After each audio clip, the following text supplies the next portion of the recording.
Ya, no, la verdad que es interesante. Voy a ver a dónde apuntar. Ahora sí. Bueno, buenas tardes a todos, a todas. Les agradezco la participación, la venida en un día viernes, que siempre uno espera el día viernes como el weekend, como decía yo ahí, el happy hour y todo lo demás. Pero bueno, después podemos ir a happy hour, a alguna cosa así. En primer lugar, quisiera dedicar esta sesión, esta exponencia sobre los aspectos más relevantes de la sociedad chilena en los últimos 45 años, a la figura de un socialista que nos dejó hace exactamente una semana. Y quiero dedicarle esta clase en lo que uno sabe hacer a Gustavo Rus Zañartu, el pollo Rus, que fue parte también de la historia personal de muchos de los que estamos acá, y al mismo tiempo un hombre que se la jugó por una tendencia, por una idea, por una propuesta de lograr constituir una asamblea constituyente para Chile, una asamblea constituyente democrática, popular y revolucionaria, porque de otra manera no podría haber sido.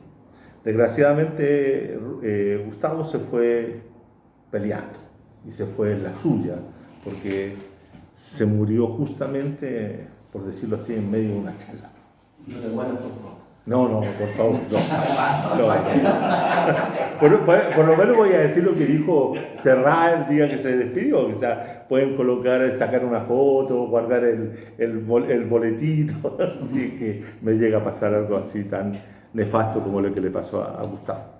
Dicho esto, entonces, ¿qué vamos a exponer en esta clase, en esta ponencia, en esta charla? Lo que yo creo que son las principales características de la formación social chilena desde los años 80 hasta ahora. Es decir, desde 1980 al 22 han pasado nada menos que 42 años. Y en esas 4 décadas, las transformaciones que ha experimentado la sociedad chilena son profundas. Son profundas porque no solamente son transformaciones que implican un cambio estructural en lo que es la base material de la sociedad chilena.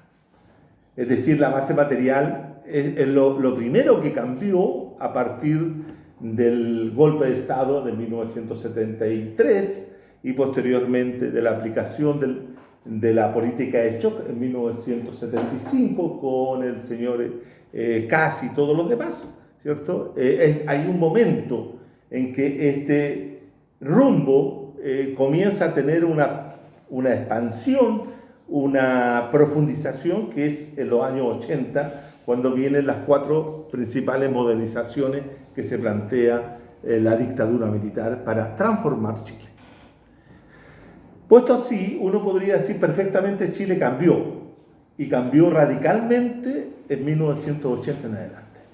Es decir, cambió justo en el periodo en que se pone en marcha la Constitución Política de 1980.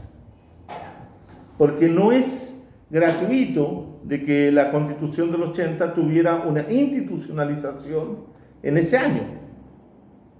Era el año en que incluso los propagandistas publicitarios del régimen señalaban que se iniciaba, ¿cierto?, que Chile estaba viviendo un milagro económico. No sé si se acuerdan ustedes de aquella época. Que estábamos viviendo un milagro económico porque estábamos dejando atrás...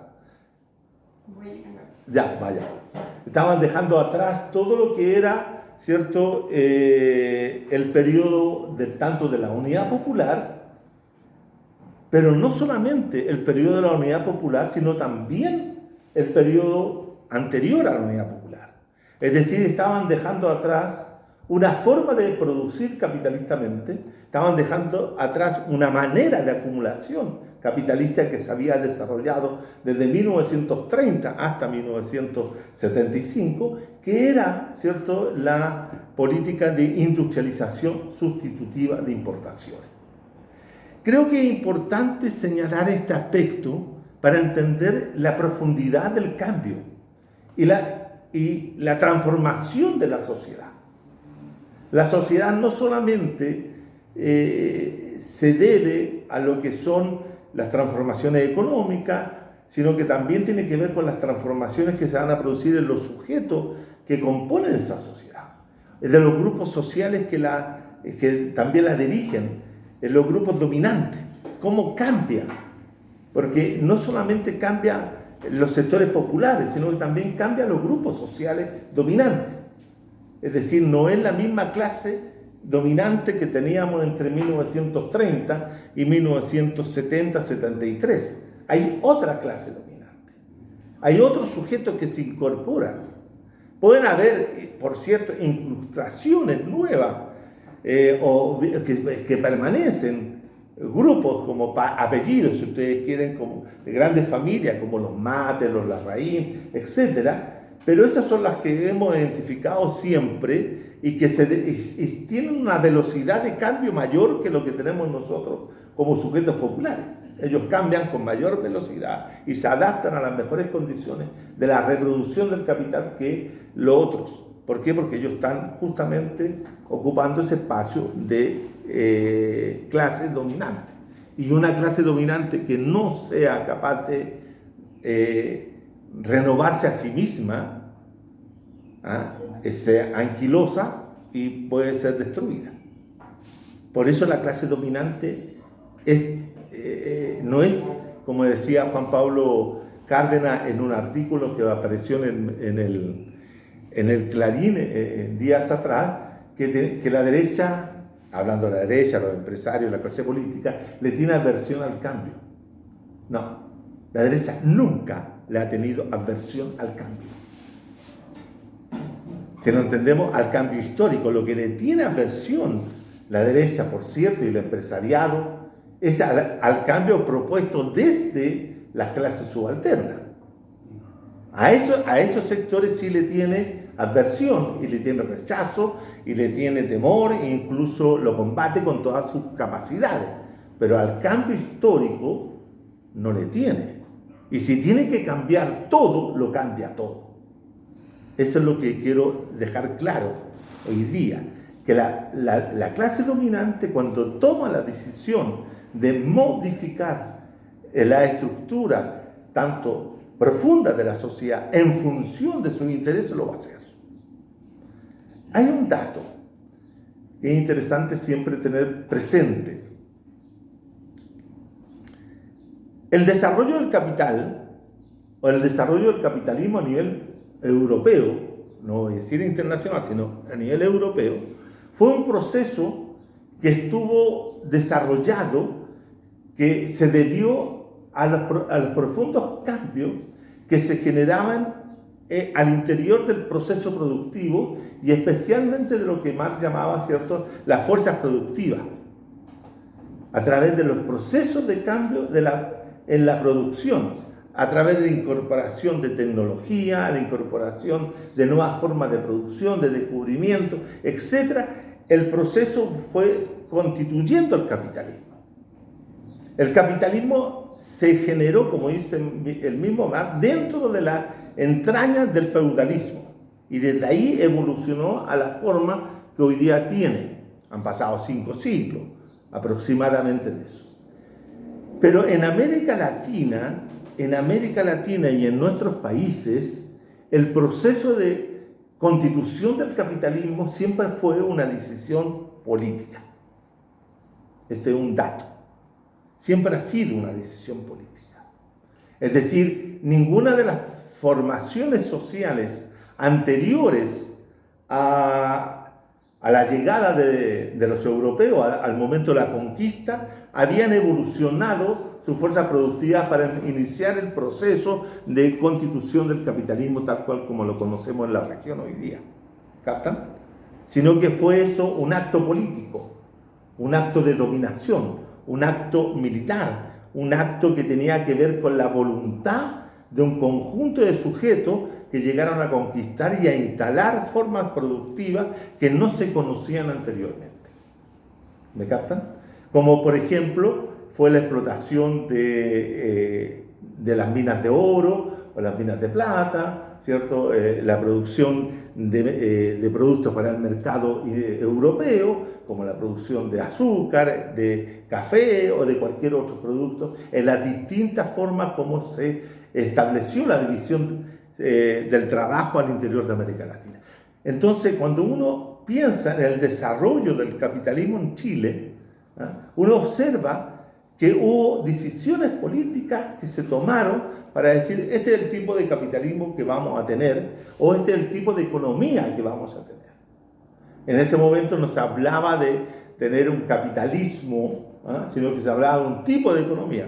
Vamos a tener una economía abierta cuando se llegó la independencia. Aquí se celebra el decreto de la libertad comercial como un elemento fundamental, pero eso fue la primera apertura que se hizo para que la producción europea pudiera entrar en América Latina, con la consecuencia de que destruyó, por ejemplo, todo lo que era el proceso productivo artesanal de productos manufactureros, que generó el primer impacto, porque todo se traía de Europa y acá no se hacía mayormente. Entonces fue definiendo, eso fue una decisión política, ¿me entiendes? Una decisión política.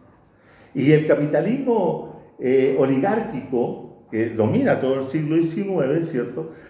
Era exportador, como dijo don Aníbal Pinto Santa Cruz, ¿sí? Disculpe, permiso, un poquito pesado. Adelante, señor. Era una economía abierta, una economía de exportación, era una economía primaria, era una economía, ¿cierto?, extractivista, era una economía minera, de plata, cobre, después salitre y finalmente cobre. Entonces siempre fue definido políticamente así. Y la distribución de la renta que eso producía era una decisión de las oligarquías dominantes. Luego, no es que, y esto es lo que quiero llamar la atención, no es que llegara el momento en que esa economía agroexportadora del siglo XIX produjera lo que Rostock, que era un economista muy famoso en la década de los 60 y 70, llamara el despegue, y que se produjera un despegue para que pasáramos a ser una economía industrial. No. La economía industrial en Chile fue producto también de una decisión política. Nuevamente.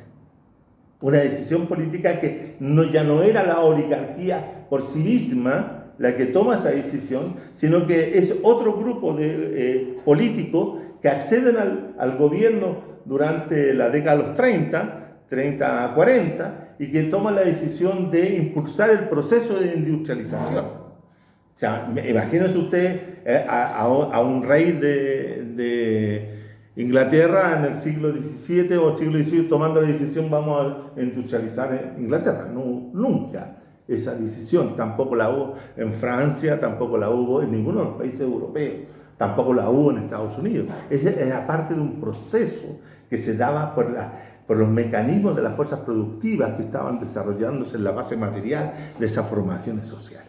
En América Latina, por razones distintas, que sería muy largo explicar, pero acá se toma la decisión política de industrializar.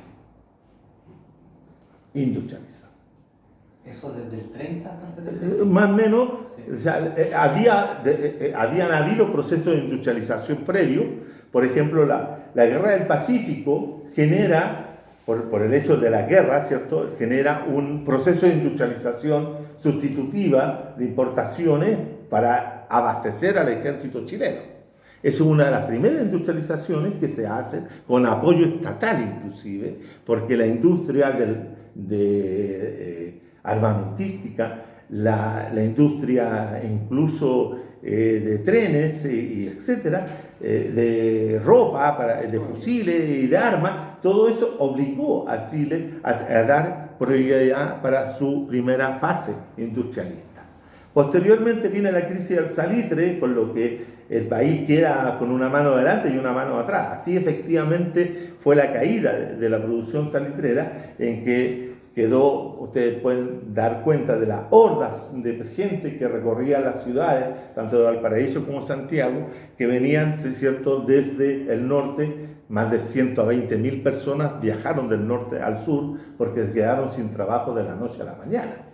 Y eso incrementó la pobreza, la delincuencia, el hambre, etc., ¿no? Incluso hasta el día de hoy uno puede visitar un lugar donde se constituyó de esos mineros que venían del salitre, que es la legua emergencia. La legua se constituyó con ellos y todavía sigue siendo emergencia hasta el día de hoy. ¿Por qué? Porque venían. Entonces, lo que quiero decir que la crisis del salitre genera un estímulo, una situación que tiene que ser resuelta. ¿Y quién la resuelve? El Estado, a partir del gobierno de Pedro Aguirre Cerda, cuando decide poner en marcha la industrialización. Es decir, el Estado coopera con los privados, ¿cierto? Hay una alianza, ahí sí que hay una alianza realmente público-privada para impulsar una serie de industrias sustitutivas de bienes que eran importados y se lleva a cabo. Pero lo que quiero decir, y más que retratar o describir el proceso industrialista, quiero decir que ese momento fue una decisión política. No fue un proceso interno de la economía chilena. ¿Ya? Ahora, esa industrialización presentaba una serie de problemas para el propio desarrollo del capital. Es decir, no solamente era de una industrialización fácil, sino que también era de una industrialización débil, era una industrialización que estaba dominada por el mercado externo, era dependiente del mercado internacional, es decir, él no creaba, y esto es lo importante, no desarrollaba bienes de capital. Y esa era una segunda fase que nunca pasó la industrialización chilena. Lo que Aníbal Pinto siempre señaló, tenemos que pasar de lo fácil a lo complejo, y lo complejo es la creación de bienes de capital. ¿Y qué es lo que son los bienes de capital? Son las máquinas. Es decir, tenemos que hacer una industrialización que produzca máquinas. Por ejemplo, la industria de carrocería, carrocera de buses, los chasis, los motores no se hacían en Chile, los traían todos de Estados Unidos. Acá lo que se hacía era la carrocería, nada más. Entonces, ¿qué es lo que pasaba? Si Chile no recibía motores norteamericanos o europeos, no tenía vehículos. Y lo que se era necesario pasar a lo otro, etc. De manera entonces que cuando se genera la Unidad Popular hereda una industrialización compleja, como lo llamó un historiador del momento, una industrialización desordenada, con una dependiente, etcétera, etcétera. Entonces, ¿qué es lo que quiero llamar la atención en este punto? Que esa industrialización estaba en crisis. La industrialización estaba en crisis. Y ya lo habían planteado los economistas cepalianos, entre ellos Jaime Ahumada, ¿cierto?, que es el que escribe el libro En vez de la miseria, y otros que decían que era necesario hacer unas transformaciones estructurales en el país, tanto institucionales, económicas, agrarias. La reforma agraria era parte de la idea de la construcción de un mercado interno, porque ustedes saben que la hacienda, el latifundio, mantenía a los campesinos aislados de los procesos de modernización. Por lo tanto, los campesinos no estaban incorporados al proceso de mercado. No había un mercado interno fuerte. Había un mercado cerrado, eso sí, controlado por el Estado, etc. Entonces, el golpe de Estado, fíjense el dato, el golpe de Estado de 1973 no solo puso fin al gobierno de la Unidad Popular, que era lo más urgente y necesario para las clases dominantes, poner fin a ese gobierno. Le pone fin. Pero no solamente eso, sino que también significó poner fin a la democracia que había permitido el gobierno de Allende. ¿Cierto? Sin esa democracia liberal, ¿cierto?, representativa, burguesa, como se decía en esa época, no habríamos tenido gobierno de la Unidad Popular. Así es siempre. Fíjense ustedes que se tiene un gobierno popular muy tempranamente, en el año 1938, con Pedro Aguirre Cerda, en una alianza que era el Frente Popular, entre el Partido Comunista, el Partido Socialista y el Partido Radical, que era parte de la época de los Frentes Populares. Ustedes saben que en el mundo solamente en 3 lugares triunfó el Frente Popular. Una fue Francia, uno fue España y en Chile. En ningún otro lugar triunfaron estos gobiernos que tenían como tarea fundamental frenar al fascismo, ¿no? Ahora, ustedes sabemos qué pasó en Francia, qué es lo que pasó en España, y uno podría decir que el único lugar donde sobrevivió el Frente Popular, ¿no?, con un periodo corto, pero fue largo el periodo en que el Partido Radical, que era el partido hegemónico al interior, pudo conducir ese proceso con Chile. Que después ya no se llamó Frente Popular cuando se salieron los socialistas en 1941, después siguió con otra forma bajo González Videla y el Partido Comunista, etcétera, pero ahí se continuó, ¿no? Pero a lo que voy, en que el golpe entonces destruye esa democracia, pero no solamente destruye la democracia, sino que le da la oportunidad a la clase dominante, a los nuevos intelectuales de la clase dominante, para hacer una transformación de la estructura económica del país. No solo. Entonces, tienes consecuencias.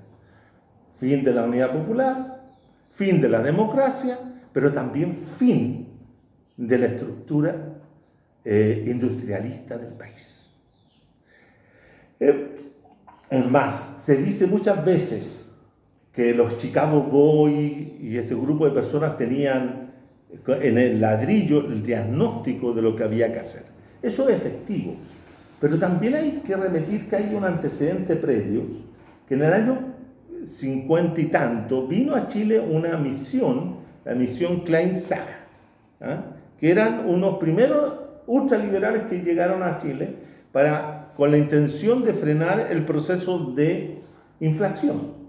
Esa inflación que hoy día nos afecta, ¿cierto?, también afectaba en aquella época, y tuvimos 30 años, 40 años de inflación en este país. Así que la inflación era el problema fundamental de todos los gobiernos de la época del 38 hasta el 70, bueno, se ha agravado con el gobierno popular.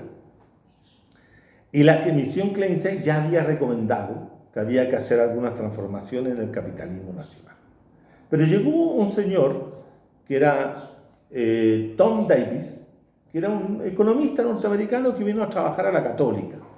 Y él se puso a hacer un estudio y demostró de que el problema sustantivo que tenía la sociedad chilena, la sociedad capitalista chilena, era que no tenía capacidad de acumulación.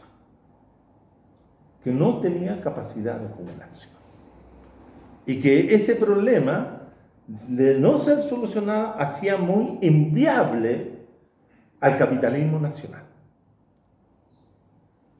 Y él decía, tiene 2 trabajos publicados que nunca han sido, curiosamente, nunca han sido traducidos al español, siempre están en inglés, o sea, y los conoce muy poca gente, lo cual hace que también sea como oculto, lo conocen los economistas de derecha y algunos de izquierda, pero ahí está la clave, porque ahí dice que el capital gasta mucho en trabajo.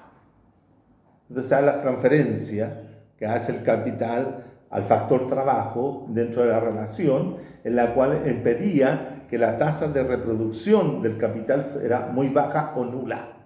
Por lo tanto, él decía, hay que intervenir las pensiones.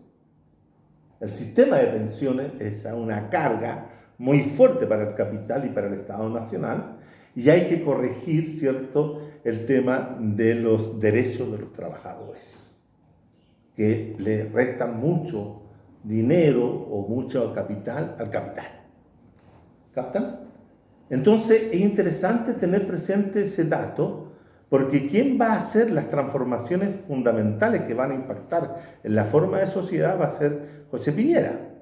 Y José Piñera tenía clarito que había que hacer dos cosas en el año 80-82, que era hacer el plan laboral y el cambio del sistema de pensiones.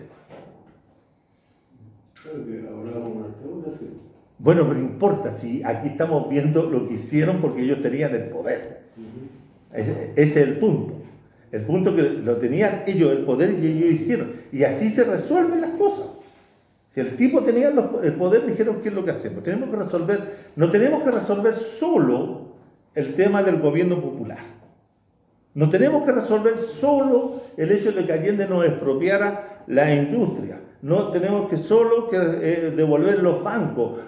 Tenemos que devolver los medios de comunicación. Aquí hay que resolver el capitalismo desde fondo. Ese es mi punto. Y eso es otra decisión política. A eso es lo que quiero apuntar. Yo me tomo el poder, se lo tomaron violentamente, masacraron, hicieron un genocidio, etc. ¿Para qué? Para poder tener el control total de la sociedad chilena y hacer los cambios que para ellos, obviamente, eran los más necesarios. No estoy diciendo que eso sea bueno o malo, estoy diciendo que lo hicieron, y esa es la cuestión fundamental. La cuestión fundamental es darnos cuenta que es lo que hicieron. Ellos hicieron lo que dicen algunos, que ellos hicieron una revolución dentro de una contrarrevolución. ¿Captan? Hicieron el golpe de Estado es una contrarrevolución contra el movimiento social popular, y los tipos en el poder dijeron, vamos a hacer una revolución, y vamos a hacer una revolución capitalista. ¿Y qué dijeron? Bueno, acá simple, no queremos ver obreros en las calles. No queremos ver trabajadores con casco blanco, amarillo o rojo en las calles. Y para eso queremos eliminar la industria. Eliminar la industria. Así de simple. ¿Y qué vamos a hacer? Capitalismo financiero. Y mercantil. Extractivista. Y nos vamos a dedicar a exportar todos los bienes que nos den ventajas comparativas. ¿Se acuerdan de esa época? Entonces dijeron los tipos, vamos a abrir la economía. Piensen ustedes, estimados, que en la sociedad chilena una persona podía tener un televisor que los traía de afuera, ¿cierto? Y acá adentro los televisores solamente en el 70 al 73 se expandieron. Porque antes nadie podía tener un televisor. La radio, y lo pasaba lo mismo, los electrodomésticos lo mismo. ¿Ah? Solamente con el gobierno popular se hicieron ciertos planes y programas para extender esos bienes para que llegaran a todo el mundo. Pero siempre era limitado, porque era un mercado pequeño. Además, piensen ustedes que no había crédito. Yo recuerdo solamente... no solamente me acuerdo porque era chico, sino también porque lo estudiaba, que había una sola caja, una sola empresa que daba el pie chiquitito. Era la casa del pie chiquitito. Cierto que el pie era un comercio, así como un retail, que daba un pie chiquitito y tenías tú el derecho a tener algo que te permitía. Bueno, pero esa era la industrialización limitada. Bien o mal, pero se cambia la economía. Y pasamos de la noche a la mañana de ser industrialista. Ya. Se cambia la matriz productiva del capital chileno. ¿Capta? Y ese es un ordenamiento que hace la dictadura de entre el 1975 y 1982. Dice, aquí vamos a cambiar. Vamos a hacer otro tipo de capital. Entonces, la crisis, ¿se acuerdan ustedes de la gran crisis del 82, cuando quiebra Alianza, cuando quiebra? Todas esas cosas tienen que ver con esta transformación, este paso de un capitalismo industrial a un capitalismo mercantil financiero, en la cual, ¿cierto?, había que buscar un mecanismo de acumulación. Había que buscar un mecanismo de acumulación que no lo daba del todo la industria extractivista. Es decir, aunque yo vendiera todo el cobre posible, aunque vendiera todos los bosques, aunque explotara todo el mar, etc., no lograba tener un proceso de acumulación que me permitiera invertir y desarrollar el capitalismo. Ahí entra el sistema de pensiones. Ahí es donde entra justamente el sistema de pensiones. El sistema de pensiones es una forma de acumulación del capital. Nunca ha sido pensado como un sistema de previsión social. Nunca. Fue pensado para dar solución a aquello que Tom Davis había identificado entre 1961 y 1972, que era la limitante del capital para su reproducción interna.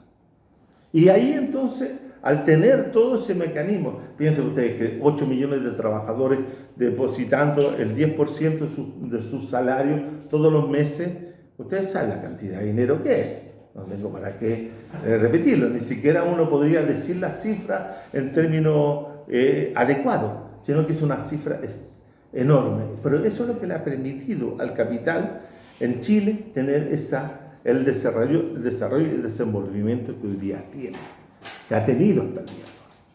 ¿Captan? Entonces la sociedad chilena que entra en ese proceso de transformaciones tiene que empezar va a cambiar. Y obviamente que van a cambiar, lo primero que cambia es la estructura social. ¿Por qué? Porque en aquella época, ¿cierto? Estamos hablando de los años 80, ¿cierto? Comienzan a hablar de la desaparición cuantitativa de la clase obrera. Y obviamente, si toda la industria manufacturera que había en Arica, ¿cierto?, es desarmada y posteriormente vendida como chatarra a los japoneses, todos esos trabajadores se vienen al centro del país y generan otra situación de pobreza, de situación de miseria. El Estado cambia, el Estado se achica. Entonces el Estado se achica y ¿qué es lo que salen de ahí? Salen cientos de personas de la administración pública del Estado. Las clases medias que se habían formado y constituido alrededor del Estado, que el Estado era, ¿cierto?, un ente contratador de personas, la expulsan. Y estos se van ¿a qué? A desarrollar microempresarialidad, comienzan a trabajar como taxistas, comienzan a colocar comercio, etcétera, etcétera, etcétera. Todos esos elementos comienzan a cambiar y esa clase media, austera, ordenada, que teníamos, desaparece. Si la clase media que tenemos hoy día es una nueva clase media, constituida en otra forma, ya no al calor del Estado. Luego viene la privatización. Comienzan todas las privatizaciones que son parte del mismo proceso de transformación radical de la estructura productiva y comienza a cambiar. Cambian los profesores. Los profesores son lanzados al mercado. Los profesores que los profesores que terminaban, ¿cierto? Terminaban la escuela normal o la universidad, pescaban su título, iban al ministerio, lo inscribían y póngase en la lista porque los vamos a llamar y los vamos a destinar a alguna parte. Y así los mandaban para allá, los mandaban para acá. Pero los profes entraban de manera inmediata, no al mercado, sino que al servicio público. Pero privatizamos la educación. No, la municipalizamos la educación. y la privatizamos también porque los colegios particulares subvencionados eran una realidad antes de 1970, igual, pero eran pocos, porque el Estado era el encargado de educar, ¿ya? Pero después, aprovechando esa misma legislación, dijeron, bueno, quien quiera colocar un colegio lo puede hacer. Y surgieron como callampa los colegios particulares subvencionados. Y se creó el mercado de la educación. Y los profesores comenzaron a deambular de colegio en colegio, porque ya trabajaban hasta diciembre, en diciembre los echaban, a no pagarle enero y febrero, y después seguían en marzo, los volvían a contratar en otro, y así se crea mercado. Se crea mercado. La AFP crea mercado, porque acuérdense que eran hordas de personas trabajando como captadores de afiliados.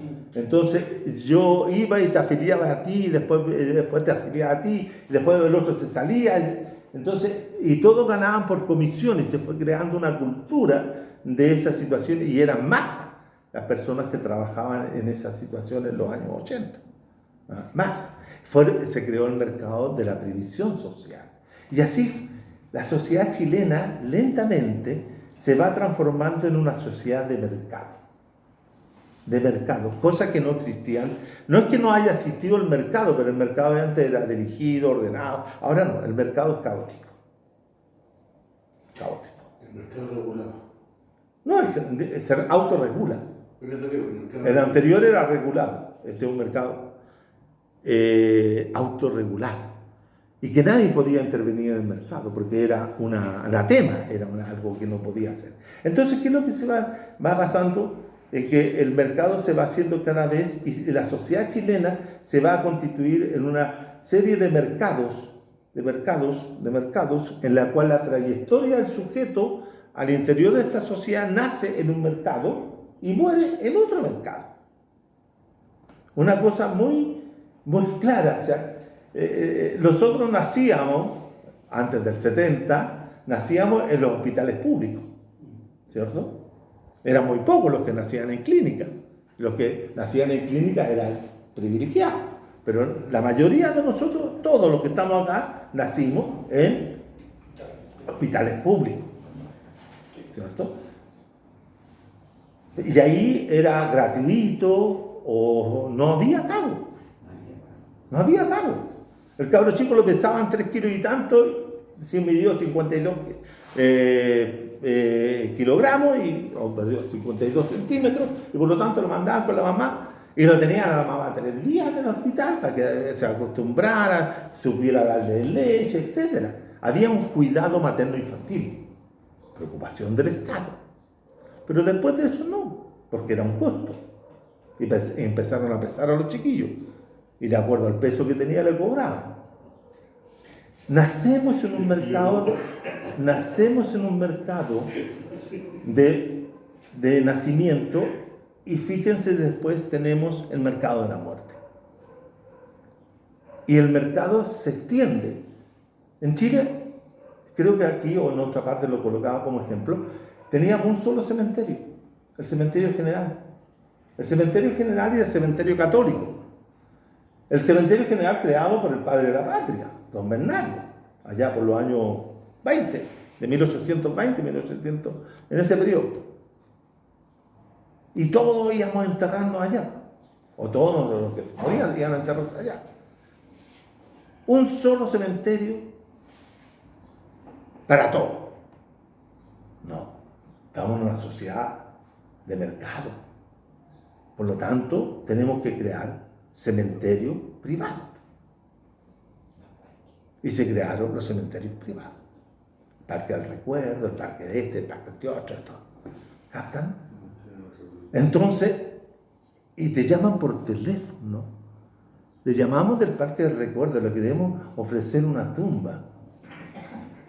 Porque tienen que captar clientes, pues. Entonces, uno ni siquiera tiene casa y tiene un hoyo donde enterrarse, pues. Y que debe ser mucho más barato. ¿Me entiendes? Entonces, ¿por qué? Porque la sociedad se transforma en un una especie de distintos círculos concéntricos que van uniendo distintos mercados y por los cuales el sujeto va atravesando. Partimos en la hospital, después seguimos en el kinder, después seguimos en la enseñanza básica, media, universitaria, y todos son mercados. Fíjense que antes no había necesidad de mandar a los niños al kinder, porque los niños tenían que llegar a aprender a los 6 años o 7 años, ¿cierto?, a la escuela. Y para eso tenían una maestra que los recibía y les enseñaba a leer. Ahora los chicos entran a pre-kinder, post-kinder, lo que sea, y los cabros chicos tienen que llegar leyendo o escribiendo primer año. Lo cual saturan a los pobres niños. No, es que las mamás necesitan, y aquí viene el otro, incorporarse al mercado laboral. Entonces, por eso se crean las guarderías infantiles, los servicios privados de guardería, lo que fuera, porque también hay la lógica del capital de ingresar mujeres, no con el objeto de que la mujer logre una emancipación o logre un desarrollo profesional o un desarrollo humano, sino que al capital le interesa que entre mujeres entran menos costos, porque los salarios de las mujeres son más bajos. Entonces, por ende, ahorran plata y ganan más. Por eso los retail están llenos de mujeres. Por eso las compañías telefónicas están llenas de mujeres. Entonces, ¿por qué? Porque hay también una intencionalidad. Y todo eso tiene que ver con estas transformaciones que el capital impone en la sociedad chilena, que fueron dramáticas en la década de los 80, porque produce una desestructuración completa de lo que es la familia. Lo que nosotros experimentamos en la década de los 80 es la desestructuración del núcleo familiar. En primer lugar, una de las crisis fundamentales es la crisis masculina. Los hombres de los años 80, 70-80, ¿cierto?, o finales de los 70, comienzos de los 80, viven una crisis profunda, la crisis de la masculinidad, porque es la crisis del sujeto que se había encargado de proveer la familia y ya no es el sujeto proveedor. Ya no lo es, porque las mujeres tienen que salir a parar la olla, porque los hombres entran, como son todos los hombres, pues entran en crisis y lo que hacen es tomar, fumar, deprimirse, etc. Bueno, no lo estoy diciendo con ganas de festinar el asunto, lo digo simplemente por el hecho de que se produce una situación de esa naturaleza. Las mujeres comienzan a tomar roles importantes en lo que yo llamo la reproducción de la fuerza de trabajo, que ya no era la reproducción de la fuerza de trabajo, porque ese hombre ya, ¿a dónde iba a trabajar? Al POJ, el programa de jefes de hogar, o al PEM, al programa de empleo mínimo, que fueron formas que el Estado desarrolló para contener, ¿cierto?, a estos grandes grupos de sujetos sin empleo, y que al mismo tiempo, para que no se les volvieran díscolos, y los tenían relativamente controlados, con una miseria de plata que les pagaban, ¿no? Entonces esos sectores populares comienzan a experimentar aquello. Pero al mismo tiempo, esta economía, que a pesar de todo va produciendo transformaciones. Los sujetos ya no son los mismos. Vamos al espacio campesino, por ejemplo, brevemente. En el espacio campesino, ¿qué es lo que tenemos? El peón gañán o los inquilinos desaparecen del mapa. ¿Por qué? Porque hay una transformación producto de lo que es la nueva economía agraria. Y la nueva economía agraria es una economía de exportación. ¿Y quienes trabajan ahí? Son los temporeros. Entonces tenemos una nueva categoría, la categoría de los temporeros. Y que en realidad son temporeras, porque son mayoría mujeres. Entonces ahí también cambia. Entonces cambia, el agro se transforma. Ustedes salen al agro, ya no ven a las trillas ni nada, porque ven plantaciones de kiwi, plantaciones de uva, de damasco, de manzana, etcétera, porque todos esos son frutos que van a la exportación. Monocultivo. Pero fíjense que hay un dato importante que tiene que ver con la crisis alimentaria. Desaparece la producción de hortaliza en Santiago. Sí. Todo lo que era hortaliza, todo lo que era el delta del río Maipo, por decirlo así, que comenzaba acá en Santiago y termina allá en Llolleo, en San Antonio, todo eso era producción de hortaliza. Pero todo eso se transforma en ¿qué? En espacios habitables. Entonces surge el mercado de la vivienda. Y comienza entonces el gran boom de la inmobiliaria. Y eso también va a transformar, porque ya la vivienda, que había sido parte de la lucha social de los sectores populares, a través de los procesos de construcción de poblaciones callampa, o lo que era la toma de terrenos, posteriormente en la década de los 60, se termina. Además de que se empieza a ¿cómo se llama?, desplazar la pobreza hacia afuera de la ciudad. Entonces por eso después Santiago se vuelve tan largo y tan ancho. Bueno, el crecimiento urbano de Santiago y otras ciudades es de mancha de aceite, no es de cola de pescado, como dicen algunos urbanistas, ¿no? La cola de pescado es cuando se van poniendo en torno a una línea férrea o una carretera. El caso santiaguino es de mancha de aceite. Cae una mancha y se empieza a extender, y eso va ocupando espacio digamos, de tierras cultivables. Todo se transforma en vendible. Es que ese es el punto. Todo. Una duda, lo que pasa es que yo tengo entendido que en realidad lo que pasa en las riberas, sobre todo en la ribera del río Maipo, es el negocio de los arios. Sí, también. Pero es que es un negocio súper escondido, pero es que lucra de una manera... No es escondido, es vital para el proceso de la construcción. Pero no se menciona. No se menciona porque no es algo que genere una situación. O sea, yo te comento aquello porque las zonas donde aún quedaba vegetación nativa eran las riberas de los ríos, porque sí, se genera un microclima. Entonces eso intervenía con la extracción a mansalva, sin ningún tipo de estudio de impacto ambiental de áreas, polones, piedra, arena, lo que sea. Sí.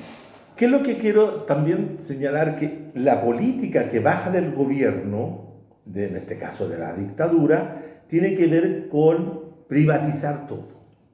Es que cuando uno habla de la privatización, por lo general siempre se piensa en los procesos de privatización de las grandes empresas, como INACAP, o como era el caso de la compañía de luz, del agua potable, etc. Sino que lo que quiero decir es que todo comienza a ser privatizado. Todo lo que uno hace en el mundo del capitalismo mercantil neoliberal es privatización total.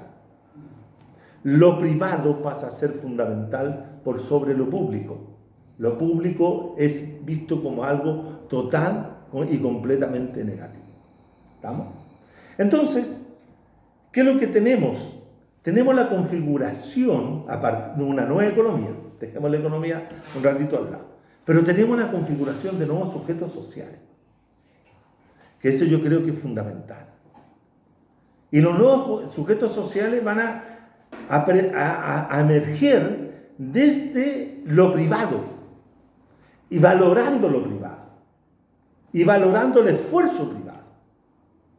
Ya no es el sujeto que va a tener un desarrollo dentro de un proceso como era, ¿cierto?, escolar, salía de la escuela, entraba a la industria y de la industria seguía un desarrollo como obrero, como trabajador X. Ahora no, ahora el tipo puede hacer varias cosas al mismo tiempo a lo largo de su trayectoria como sujeto laboral.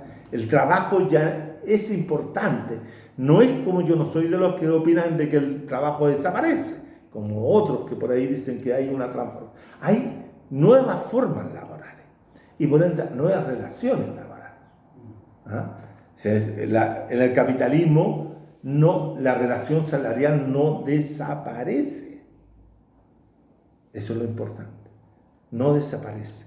se mantiene y es la base fundamental de todo. Pero hay un dato que sí hace la diferencia con respecto a la vida de nuestros padres o abuelos. Es que ese sujeto que emerge en los años 90 es un sujeto que tiene la posibilidad de tener crédito. Y ese sujeto que Julián nombró como el ciudadano credicar es un sujeto que ya comienza a pensar que la tarjeta de crédito le da poder y le da una inserción en el mercado.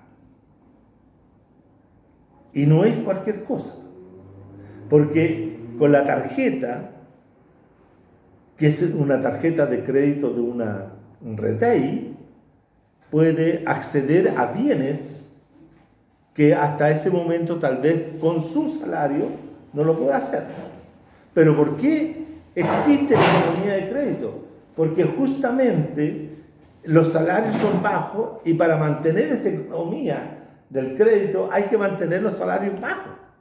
Si no es una cuestión de que los empresarios no pagan buenos salarios porque no quieran, también no quieren, pero también es porque para la mantención del proceso hay que tener salarios bajos para dar, por ejemplo, crédito de consumo. Entonces yo quiero tener un televisor, pido un crédito de consumo. Yo quiero tener un refrigerador, pido. Entonces comienzan, fíjense una cosa, comenzamos a llenar nuestra casa, o la casa de un sujeto de esta época, una familia neoliberal, por decirlo así, una familia que vive en el neoliberalismo, comienza a llenar su casa con artefactos. Con deuda. Pero claro que son deudas, pero para ellos son inversiones. Hay que tener cuidado, porque en la lectura que nosotros podemos es deuda, pero para esas personas es una inversión, porque tiene un televisor, y no solamente uno, dos, tres, una bicicleta, pero después llega un momento, fíjense que es un dato llega un momento en que ya coparon todos los artefactos electrodomésticos que podían tener. Tienen lavadoras, refrigeradores, cocina, jugueras, tostadoras, qué sé yo, todo lo que ustedes imagínense. Entonces, ¿cuál es el siguiente paso de esa familia?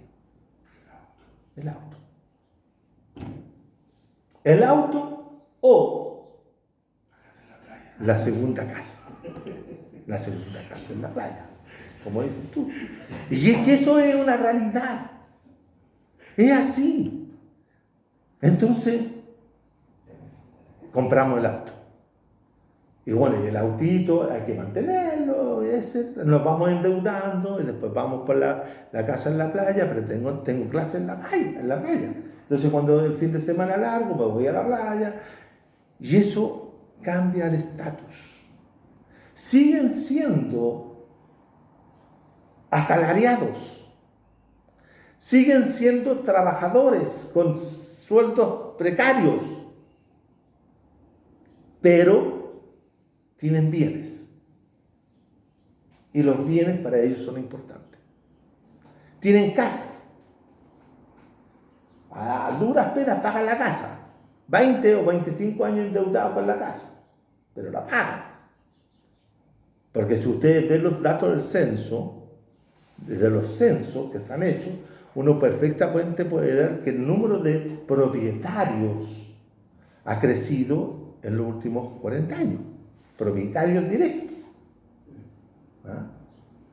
Entonces, si en la década de los 60, por decir, había un 55% de propietarios entre los sectores populares, en la década de los 70, 60, y ahora ya vamos llegando al 85% de propietarios. Entonces, claro, hoy día hay todo un planteamiento de que hay muchos campamentos, que han vuelto los campamentos, mucha gente que vive de la llegada, pero fíjense ustedes que todos esos campamentos, si los van a observar y los observan, están compuestos por migrantes y muy pocos chilenos. ¿Captan? Entonces, no es que el mercado, y esta es una cosa que yo siempre sostengo y y a veces me sale alguna discusión. El mercado provee a todos.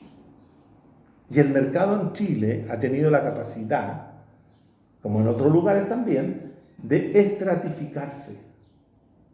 El mercado se estratifica de la misma forma como se estratifican los sujetos. Entonces tenemos un mercado para los sectores C3D. Tenemos un mercado para el C2. Tenemos un mercado para el C1 y tenemos un mercado para la B1 y después para la BC2 y así sucesivamente tenemos un mercado estratificado. Entonces ustedes dicen, mire, está el parque, los malls, el mall de la Florida, el mall de Maipú, el mall de Huechuraba, por decir. Entonces, pues uno va a esos distintos malls y observa el tipo de vestimenta, ropa, lo que se ven, son totalmente distintas. En términos de calidad, de presentación, en todo. Y las tiendas que rodean el mall. También. También. Entonces eso significa que hay una estratificación del mercado. Incluso llegó un momento en que el líder amigo, no sé si habla, el líder amigo o el líder vecino le dijo a las vecinas, vecina, ¿quiere tarjeta? Yo le doy tarjeta. ¿Y qué es lo que pedía? Nada más que la dirección que viviera cerca de donde estaba el líder vecino. Y dotó el líder a todas las señoras de las poblaciones aledañas donde estaba de tarjetas de crédito con montos pequeños, 30, 40 mil pesos, ¿cierto? O 60 mil pesos. El monto dueña de casa. Claro, y la señora iba y resolvía problemas. Mientras más compraban, más aumentaba el cupo. Y si tenía un buen comportamiento, la iban premiando. Pero ¿qué es lo que significa eso? Es una forma de socialización del sujeto en la economía de mercado. En la economía de mercado. Es una forma de disciplinamiento, diría Foucault, del sujeto. Es decir, esto fue extendiéndose y ampliándose de tal manera que todos los sujetos que estamos hoy día, ¿cierto?, en esta sociedad estamos vinculados a un mercado. Quiera o no, nos guste o no, pero estamos. Por lo tanto, son muy pocos los que pueden resistir la tentación de no tener una tarjeta. A nosotros dirán, no, mire, yo tengo la tarjeta RUT. Bueno, pero la tarjeta RUT hace el mismo papel que cumple en cualquier otra tarjeta. Pero da la sensación de que tienes una forma de participar. Entonces, ¿qué es lo que eso va a generar? Va a generar esta nueva constitución de sujetos populares. Aquí siempre se ha hablado de la constitución de las nuevas clases medias, aspiracionistas, etc. Y sujetos que también en su mayoría están bancarizados. Eso también es interesante. Porque a través de esa misma tarjetita hoy día la asocian a un banco. Sí, eso es cierto. Fíjense que en Chile, de acuerdo al último, hay cerca de 32 millones de tarjetas de crédito. Y somos 17. Se saquen la cuenta, ¿usted cuántas tarjetas de crédito puede uno tener? Uno que habla la tarjeta y la verdad. Sí, aparecen todas. Claro, por ejemplo, yo sé, es una forma, los jóvenes, no sé si lo harán, pero los jóvenes es una forma de llamar la atención sobre las damas, mostrando cuántas cantidades de tarjetas de crédito tiene, porque eso también es la capacidad de pago, o de endeudamiento, o de lo poderoso que soy, es decir, el estatus del sujeto credicado. Mulligan apuntó muy bien en ese asunto, porque el uso de la tarjeta va a generar también la psicología de los sujetos a una actitud distinta frente a un mercado que antes lo excluía, que ahora lo incluye. Y el tipo se siente parte de esa situación. Entonces, la sociedad de mercado insisto sobre esta idea, es una decisión política que se van constituyendo mercados distintos.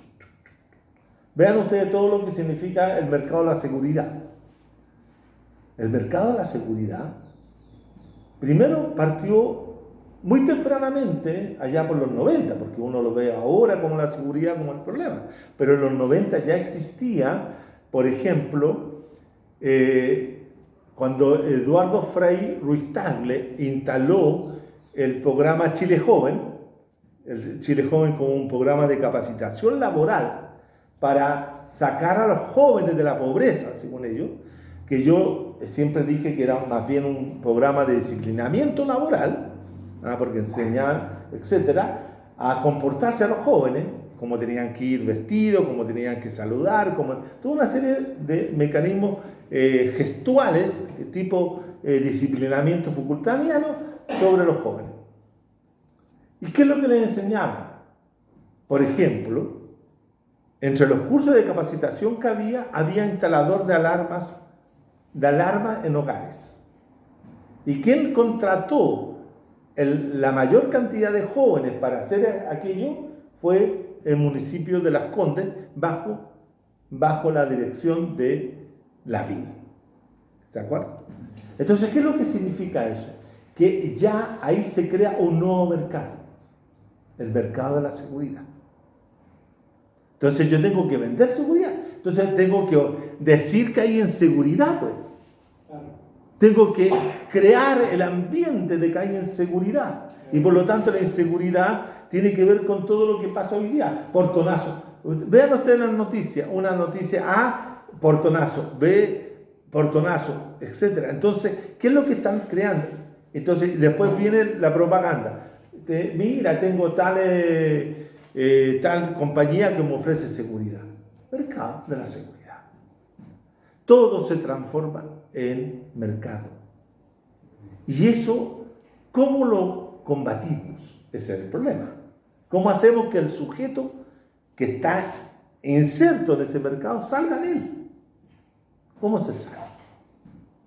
Si el mercado hoy día está presente en todo. Ustedes han visto, yo creo, que es el fútbol, por ponerle otro tipo de mercado.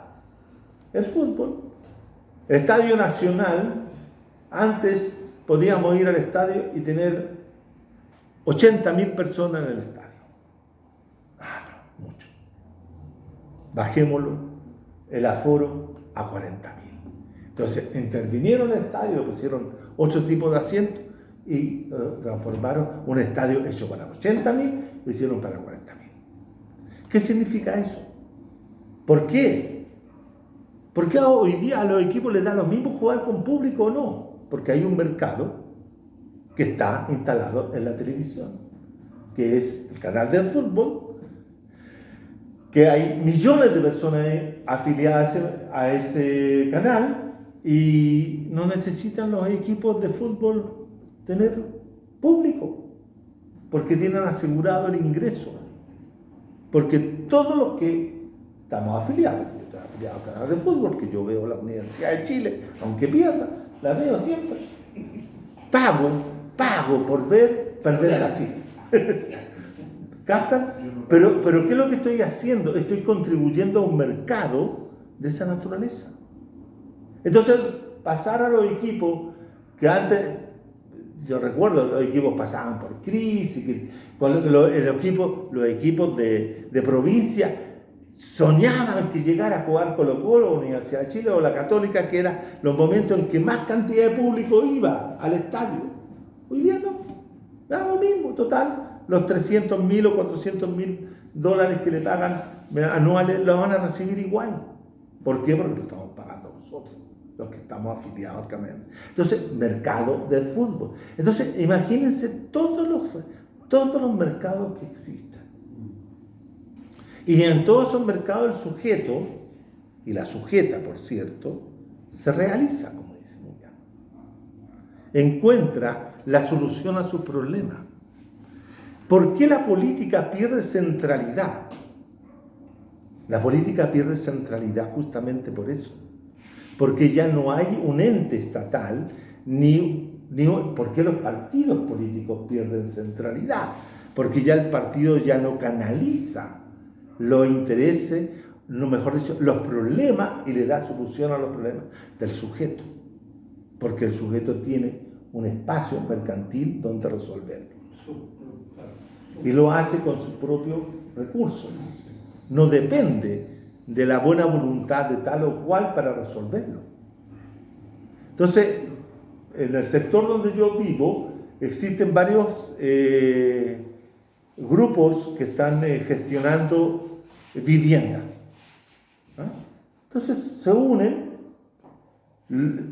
10, 15, 20 personas que tienen que colocar una cuota específica de dinero y contratan con una inmobiliaria un proyecto de departamento que se los tienen y que se lo van a tener en tal fecha y ellos pagan y chao.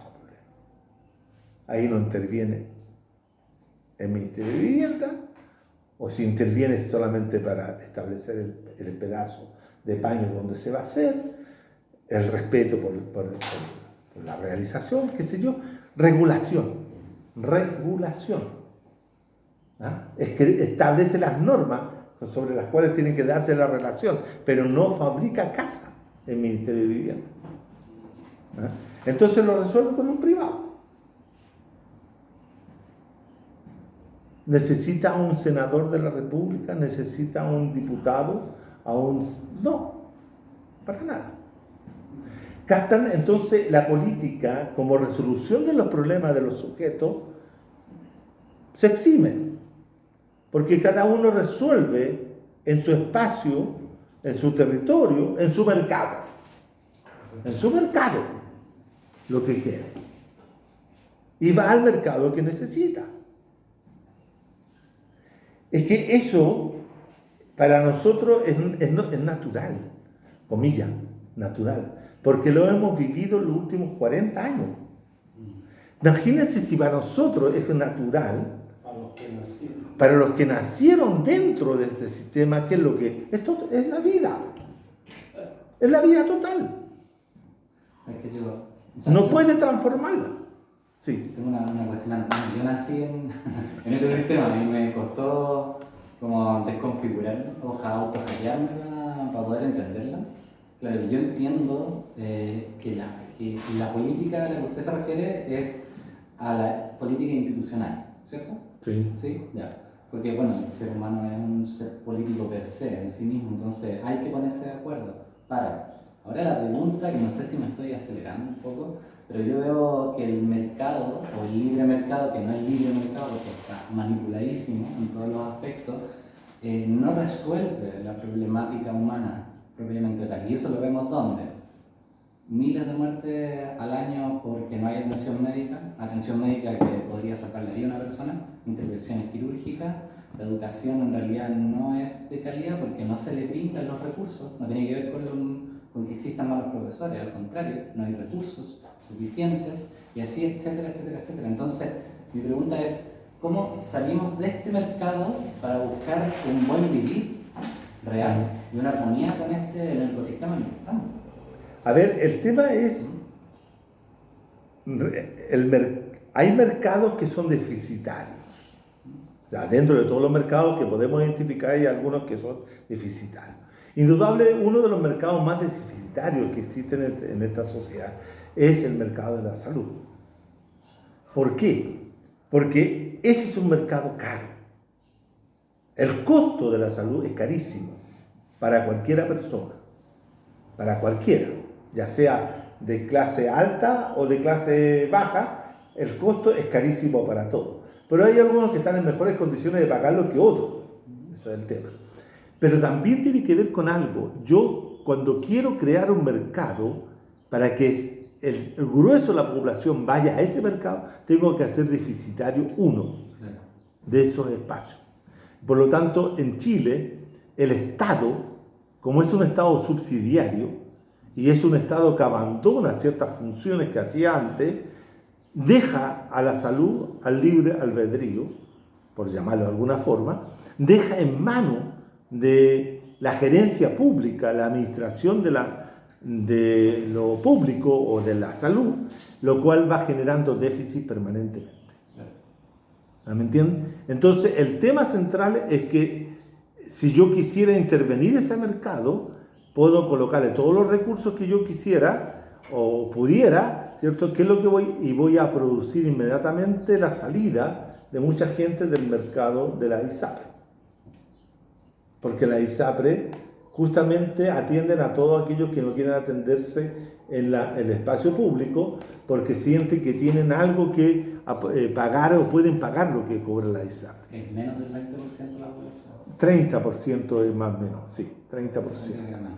Ya, pero el 70% está fuera de la ISAPRE. Pero si no hay una política, a ver, el Estado subsidiario, el Estado actual, no hace nada y no va a hacer nada porque no va a cambiar el modelo.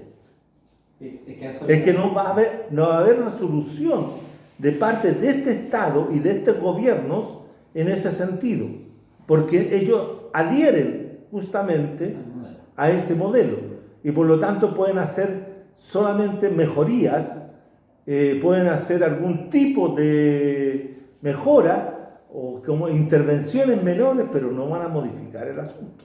Ahora, pero no importa si eso no le interesa al capital. Y yo no sé por qué la gente quiere que no, al capital no le interesa que sea anticonstitucional porque llevan 42 años funcionando con eso. Entonces, decirle, oiga, usted está haciendo algo inconstitucional. ¿Sí? ¿Y? Hágame lo contrario. Queremos asamblea, queremos una nueva constitución. Mire, tenemos una nueva constitución. ¿Qué le dijeron a la gente? Que no. Ese es el tema. Claro, bueno, justamente ya iba la observación. Porque en definitiva la constitución lo que hace es preservar este sistema político-económico y cualquier cambio que quisiera hacer el Estado profundamente para salvar la salud mediante constitución. Sí, pero el tema central y fundamental es que la Gallá no quiere Estado, no quiere sistema público. Y quedó clarito en el 62% que le dijo no a una constitución que sí establecía una situación médica distinta para atender a los sectores populares y sectores más empobrecidos. Ahí está la respuesta de tu pregunta. No hay, es que, ¿qué es lo que sucede? Lo que sucede. La propuesta de la Constitución que no fue aceptada no lleva las soluciones de base. Bueno, no vamos a discutir ese tema. No sacar los recursos para lo que ellos... Pero es que lo que sucede, ¿sabes? Que ese fue un discurso, discúlpame, pero yo creo que fue un discurso equivocado. Pero no se tocaron los pilares del sistema. Es que yo tengo la impresión es que primero crea las condiciones y después busca los recursos, pero como sea. Pero primero, ¿qué es lo que hicieron? Mucha gente se dedicó a decir que la Constitución, porque no había resuelto el tema de los pilares fundamentales, como por ejemplo la nacionalización de la riqueza básica, esto y esto otro, no podía hacerse. Y eso significó que hoy día, estratégicamente, tengamos que mantenernos dentro del sistema. Entonces, es que no puedes colocar cosas que se están dando pasos. Yo entiendo la premura o aquella discusión que está en algunos de los foros que se van a hacer mañana sábado, por ejemplo, en algunos lugares. Es cierto que ahí va a estar discutiéndose eso. El parque armado. Pero yo te digo, está bien, pero hoy día, ¿qué condiciones tenemos si no hacemos un cambio radical? Violentamente, que quiebre toda la estructura de dominación para instalar aquello. Si teníamos la posibilidad de tener una constitución que era totalmente incompleta, insuficiente, pero era mucho más completa que la que tenemos hoy día. O sea, sí, vamos a esperar 30 años más para que la cosa cambie. No, sí. es como lo que hemos hecho anteriormente. Es que ya, mira, entendiendo aquello que dices tú, pero ponte en el sujeto. Hay sujetos que piensan lo siguiente en esta sociedad. Yo quiero que me resuelvan el problema de la AFP. O que yo quiero mejores pensiones. ¿Ya? Eso lo dice. Queremos mejores pensiones. Pero no me toquen mi plata. Sí. Pero con la plata mía no. Pero voy a la derecha. Pero yo quiero que me mejore las pensiones. ¿Y qué es lo que hace el gobierno en ese sentido? No está haciendo nada. Pero aquí cualquiera que quiera resolver el problema de las pensiones tiene que intervenir en ese monto de dinero que se junta y tomarlo y beneficiar a todas las personas que están jubilando hoy día o los que van a jubilar mañana, etcétera. Pero no podemos pensar que vamos a seguir haciendo una capitalización individual, ¿sí?, así como la que se propone, porque así respetamos las reglas del capital. ¿Qué es lo que le estoy diciendo con esto? Estoy diciendo que cualquiera, ¿cierto?, esto va a seguir manteniendo el sistema capitalista más que por no esperar, ¿cachai? Porque la gente se compra la idea de que ellos son dueños de la propiedad de sus fondos. Y estaban dispuestos a quedar sin un peso, pero que alguien les devolviera eso que es de ellos.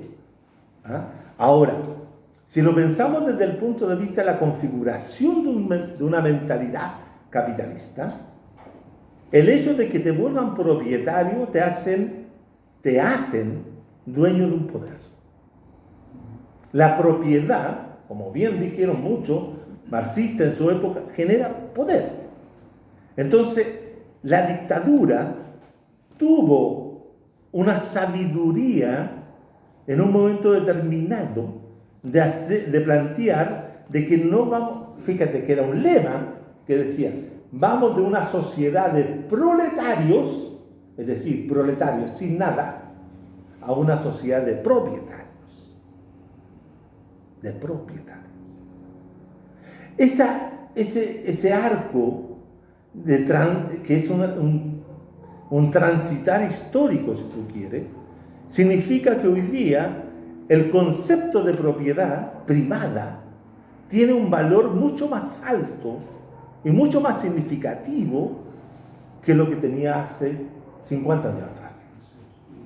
Y por lo tanto, cualquiera que quiera tocar la propiedad, no importa si son de los medios de producción o son de los bienes comunes, porque yo puedo explicarlo, pero la gente siempre va a entender que le vas a tocar la propiedad. Y tú no quieres perder tu propiedad. Entonces, cuando tú decías, y nos reíamos recién de la persona que tiene una propiedad en Santiago y tiene otra propiedad en la playa, y le dicen que ahora va a haber algo que va a cuestionar esa propiedad, ¿qué es lo que hicieron? Votaron en contra. Entonces, eso es mentalidad. Mentalidad, no conciencia de clase, que es distinto. No hay conciencia de clase.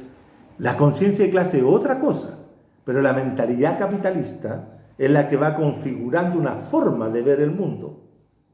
De ver el mundo. Una cosmovisión, sí. Es una cosmovisión. Por eso yo he dicho que estas sociedades tienen una cosmovisión, que la Weltanschauung, como dicen los alemanes, yo nunca uso esa palabra porque puede ser muy pituca, muy pesada dentro de una charla, pero la Weltanschauung que hace creer que somos parte de una sociedad en la cual cada uno vale por sí mismo, porque es único, es individual. Entonces no quiere ser colectivo. No le gusta ser colectivo. Porque lo colectivo siempre lleva al intercambio, a la cooperación. Entonces yo prefiero ser solidario, y voy a poner de nuevo este ejemplo que siempre coloco, ser solidario y sacar 20.000 pesos, ir a colocarlo o hacer una transferencia para la Teletón, que establecer un impuesto o establecer un presupuesto del 1%, por decir, del presupuesto nacional destinado a los niños. No, pero eso no puede ser. No. Entonces, los mecanismos de socialización y de reproducción ideológica que ha tenido el neoliberalismo en Chile ha sido de uno de los más importantes dentro de América Latina, porque la sociedad chilena llegó a ser la sociedad más paradigmática del neoliberalismo y lo sigue haciendo. Y eso significa que muchos de América Latina miran con con cierta envidia a la sociedad chilena, porque todos querían ser como la sociedad chilena antes del estallido. Pero, ¿qué es lo que pasó con el estallido?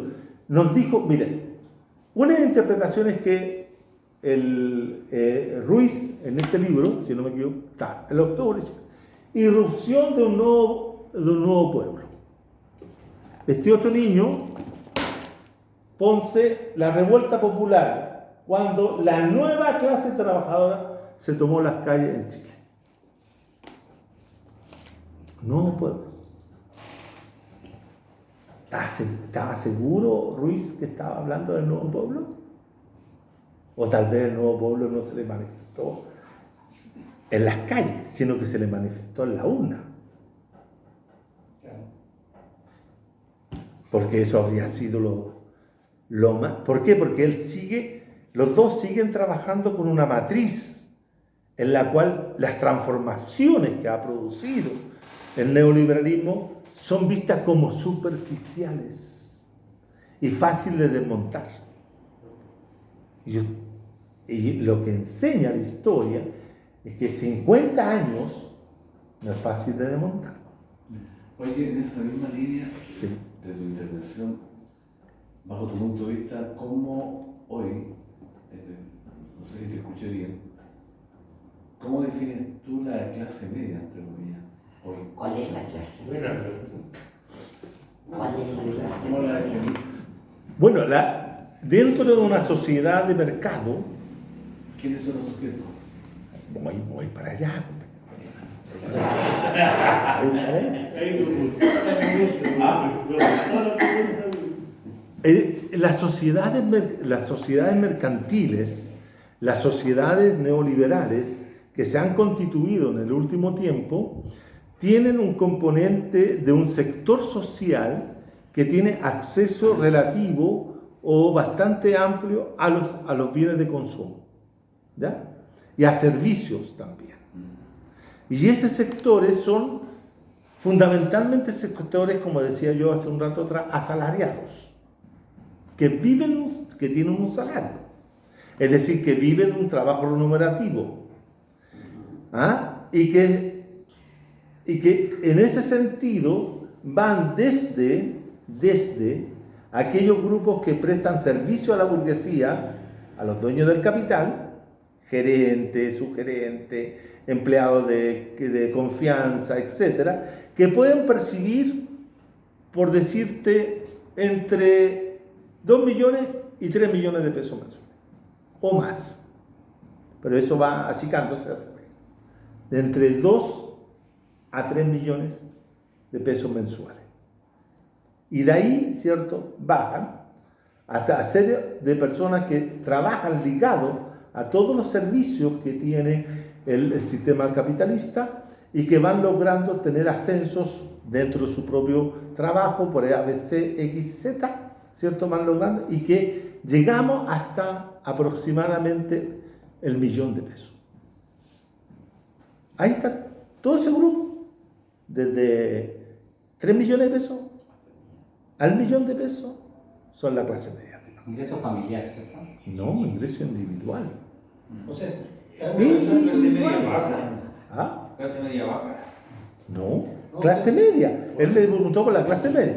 Ay, espérate, que vaya. La clase media entonces está formada por las tarjetas de crédito. Está formada por todos aquellos que tienen ingresos. No, disculpa. Todas las personas que tienen ingresos. Que tienen ingresos desde 3 millones, si tú quieres, hasta 1.000.000 de pesos. Esos son clase media. A ver, pero Clase media. Entonces, dime tú, yo le pregunto, ¿los profesores son clase media o qué? No depende del profesor. Depende del colegio. No, depende del ingreso. Depende del colegio. Cuando Ya, marca el pero país. en ese contexto entonces no estamos hablando de clase. Estamos hablando de sectores. No, pues estamos hablando, además la clase media, ¿qué es lo que es? Ingresos medios. A ver, pero ¿por qué hago este alcance? Ya. Porque hay trabajadores de la construcción que ganan 1.300.000. Sí, pues son trabajadores calificados. ¿Constituye la clase media? Sí, podrían ser Yo creo que perfectamente. son sectores que tienen ingresos medios. Bueno, sí. Porque la clase como clase tiene características. A ver, pero que las clases medias, ¿qué son? Son un conglomerado heterogéneo de sujetos que prestan servicio al interior o trabajan al interior del sistema capitalista. No, pero también comparten una serie de elementos que son característicos. Por ¿Cuáles? ejemplo, la clase media tradicional chilena. Pero esa es la tradicional que ya no existe. Estamos de acuerdo, pero para Ya. identificar, es que para allá va la pregunta anterior que yo hacía antes de comenzar. Ya. Anterior era perfectamente fácil, entre comillas, identificar, por ejemplo, a alguien que era de izquierda. Así es. ¿Cierto? Porque teníamos un norte, existía un elemento utópico, si se quiere, que queríamos el socialismo. Empieza todo y hacemos toda una configuración, entonces, este gallo de izquierda, Sí. este otro gallo no, está con el capitalismo, en fin. Eso cambió también hoy día. Sí. Hoy día eso cambió, entonces es interesante que nos pongamos de acuerdo con elementos mínimos. Me parece bien ese elemento ser anticapitalista, pero para mí sigue siendo muy amplio. ¿Por qué? Porque nos ponemos de acuerdo en ser anticapitalistas, de acuerdo, pero ¿para dónde vamos? Y ahí parece que nos desparramamos. Ahí puede ser. Y el elemento también de lo que significa ser clase media, existe una desconfiguración en la sociedad chilena por cuanto hay trabajadores, no sé cómo explicarlo, ¿no? Para no ser ofensivo ni nada, pero por ejemplo trabajadores de la construcción de muy bajo escalón, con mucho respeto lo estoy planteando, por favor, yo soy obrero, ganan 1.300.000 y ese trabajador no puede, bajo los conceptos que yo manejo, ser de una clase media. A lo mejor Jorge lo está planteando en el sentido que un horario normal, porque para ganar el 1.300.000 que tú decís, hay que trabajar, pero la cresta, pero son sí, 12, 14 horas de trabajo Mira. prácticamente. Eso es lo que ganan. No, sí sé, pero el horario, a lo mejor... Pero, a ver, pero el tema central de la pregunta, de nuestro amigo Juan, tiene que ver con una caracterización que se ha hecho de la sociedad chilena en los últimos años. En primer lugar, se plantea que esta es una sociedad de clase media o de capas medias. Más que de clase media, uno tendría que decir, en términos bien marxistas, de capas medias. Y Marx decía, ¿cierto?, que la clase media o las capas medias era una clase en transición permanente, hacia arriba o hacia abajo, dependiendo de la situación. Pero si nosotros usamos otros criterios, y usamos los criterios más bien de estratificación social más que de estructura de clase, hago esta distinción. La estructura de clase me distingue desde el punto de vista marxista dos clases: la clase que tiene los medios de producción y la clase que no tiene los medios de producción. Pero como la sociedad es mucho más compleja que eso, nos establece una estratificación. Y la estratificación entonces tiene que empezar a colocar al sujeto en una suerte de escala desde la más alta a la más inferior o de la inferior a la superior. Y ahí los va ordenando. ¿Y cuáles son los criterios que se usan para ordenarlos? Uno de los criterios que se usan más comúnmente para las estratificaciones es uno, en qué trabaja la persona. ¿Cierto? ¿En qué trabaja? Tipo de trabajo. Segundo, escolaridad de esa persona. En tercer lugar, ¿cierto?, ingreso. En tercer lugar, ingreso.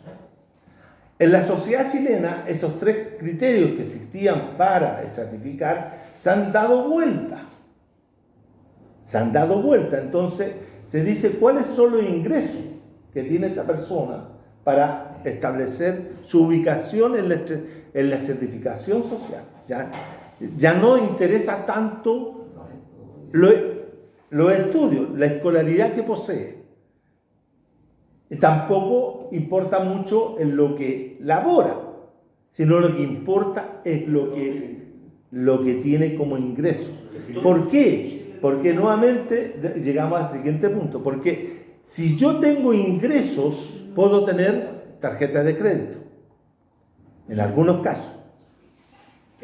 Y por lo tanto, para poder tener tarjeta de crédito real, efectivo, bancaria, ¿cierto? Pues tengo que tener un salario que me permita cubrir los gastos que puedo hacer con esa tarjeta. Por lo tanto, de ahí vienen los tramos de ingresos que perciben las personas. Entonces, calma. Primero, ¿quiénes son? Simplemente para decirle lo siguiente. El ABC1, de acuerdo a los datos que yo tengo, tiene un ingreso promedio de $5.357. ¿Ya? Calculen hoy día cuánto es. 5 millones de pesos. Ya. Y esos son el 11.3% de la población. ¿Ya? El C2, que es inmediatamente de abajo, tiene un ingreso de $2.005 hacia arriba. 2 millones. El C3, que sería como lo que tú preguntabas, la clase media baja, tiene un promedio de $966 mensuales. 1 millón de pesos. Esa es la clase baja. Y luego, el D, que sería el D, que tiene $546. Y que son el 34% de la población. Y después viene el E, que tiene un ingreso de $240 mensuales, que son el 8% de la población. El 8%. Entonces, entre el D y E, que son los sectores más populares, más deprimidos, vulnerables, como le llaman, pobres con ingresos. Son los que tienen más tarjetas. Pobres con ingresos. Y después tenemos el grupo intermedio que hace como el 45%, que entre la clase alta y la clase media y la clase media baja. Esos son. Entonces la clase media hoy día no se define por aquellos elementos que antes definían a la clase media, que era la escolaridad. Por ejemplo, hoy día clase media, antes del 70 eran los que salían de la universidad y tenían título universitario, o estudiaban en colegios como el Instituto Nacional y otros, o eran empleados públicos y trabajaban en reparticiones públicas, y todo, o eran empleados del Banco de Estado, ¿cierto? Que eran, o etcétera, o de reparticiones públicas, tanto privadas como públicas, como eran las empresas que existían. Esa era la clase media. ¿Y que dónde vivía? Vivía en San Miguel, vivía en la Florida, no existía, la Ñuñoa, la Villa Frey, la Villa Olímpica, ahí vivía esa clase media. Pero hoy día esa clase media vive en Maipú también, pues. La clase media vive en Maipú, vive en Macul, vive en San Miguel. O sea, con los nuevos parámetros. Todo, claro, por supuesto. Por supuesto. No, esta es del año 2012 por ahí. O sea, hay que actualizarlo. Si tú quieres, hoy día serían $7.000. Entonces, bajo esos parámetros no hay pobreza en Chile, po. Esa es buena, excelente. Tenemos que aplaudir el capitalismo. No, a ver, es que lo que pasa, estimado, es que también. Pero ahí hay un fenómeno que tú estás planteando algo claro. Lo que no se está considerando ahí es la estabilidad laboral. Bueno, pero es que es otra cosa. No, porque esto es fundamental dentro de lo que es la sociedad chilena. Porque hay un tipo que trabaja 10 años en un banco y ganaba $1 millón, le dieron el hachazo, se fue para la casa y el tipo se fue a vender a la feria. Bajó de clase media a la clase más baja, pero él se sigue considerando clase media por su pasado. ¿Entiendes? Y esa dinámica hoy día es tremendamente relativa. Nadie tiene seguridad hoy día de decir yo voy a ser clase media como antiguamente se planteaba. O sea, yo voy a ganar en un trabajo estable durante toda mi vida X. Claro, hoy día ya no es así. Y ahí entra el tema, por ejemplo, de los trabajadores de la construcción. Un trabajador de la construcción puede ganar hasta $3 millones. Pero va a pasar 6 meses sin tema. Claro, porque él trabaja por hora. A ver, ¿Sabes? Mira, el tema... ¿Puedo hacer una pregunta? Sí, ¿otra pregunta? Además, yo quiero preguntar dónde están los contratistas ahí en ese. Pero en sí, ese listado. eso entran dentro de los distintos grupos de ingresos que se tienen. Eso sube. A ver, Claro, por eso. pero que hay un dato. ¿Cómo clasificas tú o dónde cae el concepto de clase trabajadora? Sí, pues. Pero es que ese concepto, pues compañero, usted... Perdón, quiero preguntarte y resaltarlo. En la lógica de Allende, en el discurso, lo que han leído el discurso de Allende, él siempre ocupó la lógica de clase trabajadora. Sí. Nunca incluso habló de obrero, ¿no? De la clase trabajadora. Porque era socialista y no era comunista. No, yo creo que no, tiene que ir una cosa mucho más allá. Entonces, en el análisis del consumismo que tú planteas, ¿dónde queda la clase trabajadora? Y voy a señalar, en función del comentario que tú señalas, la clase trabajadora hoy día queda expresada en su máxima expresión en lo que es hoy día cuando tú te jubilas. No, pregunto. Porque ahí queda expresada un poco lo que es la pobreza y lo que es la realidad del mundo del trabajo. Así es.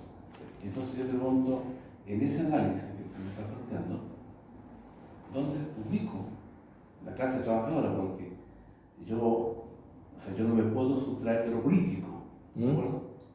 Yo entiendo que tú estás haciendo una valorización de la clase media de un punto de vista del ingreso. Yo estoy diciendo que no es una valorización. No, está bien sin válido, uno puede partir de distintas vistas, ¿no? Pero ahora dentro de ese mismo análisis, ¿dónde queda el mundo del trabajo, del trabajador? Porque nosotros, cuando tú hablas del sujeto que cambió, el sujeto cambió, pero el sujeto de trabajo, el que trabaja con su mente, con su mano, como sea, esa condición de trabajador no ha cambiado. ¿Ya? Ha cambiado también, como tú dices bien, la posición, pero el sujeto es llamado trabajador. ¿Ah? El que no tiene capital, ¿no es cierto? Porque no lo tiene.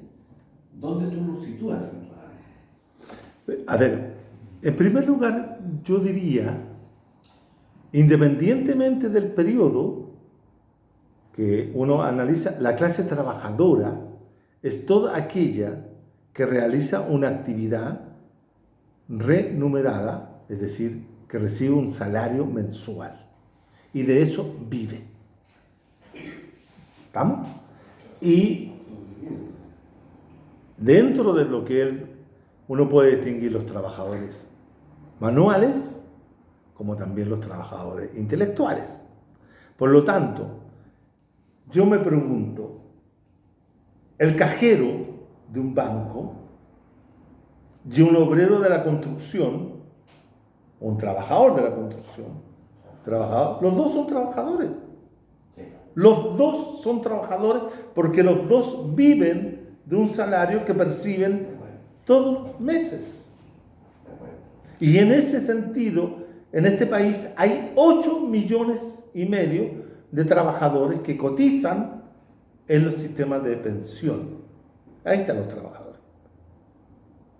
Y están desde el que gana, ¿cierto?, 2 millones de pesos o 3 millones de pesos hasta el que gana el sueldo mínimo.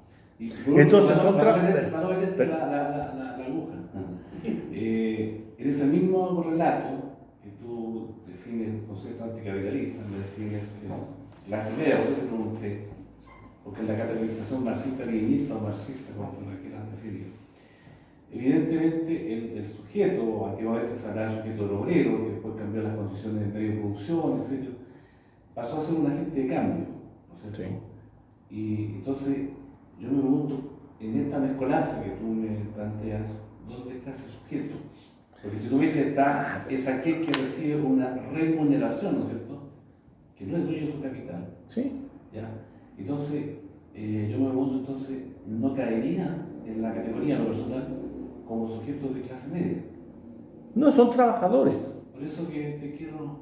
Pero yo te acabo de decir que una cosa distinta, a ver si lo entendemos, una cosa diferente, la estructura de clase. La estructura de clase en una sociedad capitalista está compuesta por dos grandes grupos. Dos grandes grupos.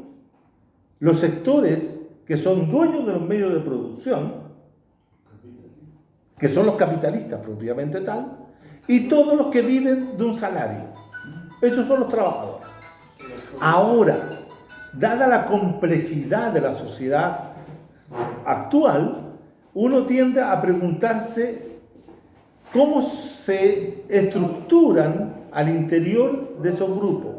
¿Cierto? Uno puede hacer una estratificación de los sectores capitalistas, en la cual uno puede distinguir los sectores que son grandes capitalistas, medianos y pequeños capitalistas. Y eso va a estar en relación a qué control tienen sobre medios de producción, ¿cierto? Y lo mismo pasa con los trabajadores. Los trabajadores no son todos iguales, no es un grupo homogéneo, nunca lo fueron, ni siquiera cuando eran obreros, cuando eran calificados como obreros. Es que eso tiene que ver con un tipo de capitalismo industrial donde se desarrolla la clase obrera, industrial, moderna, etc. Pero también hay otros que prestan otro tipo de servicio dentro de la sociedad capitalista, otros que prestan otro tipo de prestaciones de trabajo en otro, y se ubican diferentes. Entonces, ¿qué es lo que hizo el capital? ¿Qué es lo que hace la ciencia social capitalista? Ordenar a esos sujetos diferentes y nos introduce esta idea de los estratos sociales, socioeconómicos, los estratos socioeconómicos. Entonces ahí me distingue los empresarios, la clase media, los grupos medios, qué sé yo, como llámalo como tú quieras, y los sectores, nunca te habla de sectores populares o sectores etc. Pero déjame. Hacer el concepto de, entre comillas, de obvio. Porque el periodo de remuneración que tú haces mención, desde tu punto de vista productivo, fallece o se expresa cuando jubiláis. Ahí se acaba el obvio. Ahí dejaste de ser de clase media. Ahí dejaste de ser de clase media. No, ahí dejaste de ser trabajador. Pero no conservo la clase media. Deja de ser trabajador y pasa a ser un sujeto desocupado. Pasa a ser una masa laboral desocupada, una fuerza de trabajo inactiva. Por lo tanto, pero escúchame, pero la condición material que va a tener ese sujeto jubilado va a depender de qué es lo que acumuló a lo largo del tiempo. Cuidado, porque aquí también hay procesos de acumulación que hacen los sectores populares y los sectores trabajadores. Hacen procesos de acumulación y no me digan, y nadie me puede mentir que no hacen trabajo, porque una persona que tiene una casa, que tiene bienes, tiene un acumulado y le puede sostener la vejez y puede ayudar. No es lo mismo, Juan K., que una persona que ha ganado toda la vida 250 lucas mensuales y no pudo acumular absolutamente nada, y por lo tanto esa persona queda totalmente en la pobreza paupérrima cuando jubila. Que un señor que trabajó en un banco, o que trabajó en un retail, o que trabajó en un servicio, y que el sujeto se va a su casa, claro, en Ñuñoa, lo que sea, pero tiene una serie de pasares distintos. Yo no quiero, yo quiero aportarte no aquí para que se vaya escuchando, pero fíjate el sujeto que es trabajador o asalariado, o que acumuló, por dice, bien de capital, cuando se jubila, y lo que viven hoy día, particularmente los sectores, por ejemplo, de Ñuñoa, de Providencia, incluso de Conde, jubilan y les cae encima el huracán, en el sentido que no les queda más opción que tener que arrendar su casa. ¿Y por qué? Porque no están en condiciones de pagar las construcciones. Entonces, aquí el sistema, pues yo quiero vivir en un sistema de obvio, porque a ti el obvio te la acaba el día que dejaste de trabajar y te cayó la demora. Claro. No te queda más que irte a tu primo. Pero yo, Juan, no te estoy negando aquello. No, no, eso bueno. Lo que yo estoy diciendo es que todos los que están dentro del sistema, ya habría que distinguir, activo, son trabajadores porque reciben una remuneración. Y ahí que se van a distinguir aquellos que son de clase media o trabajadores populares es otra cosa. ¿Cuál es el sujeto que tú me preguntabas de la definición de izquierda? Eso va a depender de la conciencia del sujeto. Ese es el punto. Una pregunta. Porque, perdón, lo que quiero decir es que la condición de sujeto de izquierda no está definida a priori por la condición material que el sujeto tiene al interior del sistema capitalista. Eso es lo que te quiero decir. Oiga, profe, hay un grupo que ahí no está, porque usted me habla de la parte de los que están trabajando legalmente y los que somos ilegales para el sistema, no existimos. ¿Y qué parte, en qué categoría estamos? Depende. O sea, y ganando, por decirlo, coleros, gente Pero que depende, por eso. gana de dos, Pero depende, 12 pues, estimado. millones, Yo lo primero que le voy a preguntar, si yo quiero establecer qué es lo que pasa con los sectores informales, esa parte, que la son parte clase informal, media, yo le que voy a son- preguntar cuánto, si yo estoy haciendo un trabajo y le pregunto, señor, ¿usted trabaja formal o informalmente? No, Informal. ya, informal, ya. ¿Y cuánto tiene de ingreso? Lucas. Lucas, ya, pues entonces usted está en la extrema pobreza.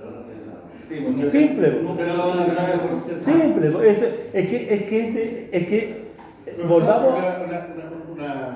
Sí. Yo, ¿por qué le preguntaba el tema de los contratistas? Porque claro, hasta, no sé, o sea, hasta hace 10 años atrás, o 15 años atrás, las personas eran contratadas por las empresas. Sí. Hoy día no. Sí. Hoy día las personas son contratadas por empresas contratistas que prestan servicio a las empresas. Entonces, exactamente, a eso es lo que yo voy. Porque una persona contratada por la empresa, cualquiera que sea la empresa, gana X, y la persona que es subcontratada gana menos. Sí. Gana menos de X. Entonces, esa persona, ¿dónde nosotros la podemos...? Esas son, mira, toda persona que trabaja por un salario es un trabajador. No pierdan nunca de vista aquello. Ese es el tema. Ahora, ¿por qué las empresas hoy día hacen la tercerización de determinadas actividades? Porque les sale más barato para el proceso de acumulación de esas empresas y para la obtención de lucro o de rentabilidad. Les es más rentable. Sí, claro. Pero el tema central es que el trabajo se ha descompuesto, que se hacía Precarizado. desde el punto de vista de que tú quieras definirlo como precarizado, sí, pero no elimina el concepto de trabajo y de trabajador. Es un trabajador con ingresos precarios y con un sistema que tal vez no tiene las prestaciones sociales que tiene un trabajador que está dentro de la empresa, como han sido las discusiones que se han dado. Pero todos son trabajadores. Todos son trabajadores. La gracia, y esta es la gracia que tiene el sistema neoliberal, que ha creado esas condiciones para su propia reproducción, porque no le interesa que el trabajador tenga mejores condiciones de vida. Lo que le interesa es cómo se maximiza sus propias utilidades. Por lo tanto, si yo estoy analizando la sociedad, tengo que estar viendo eso.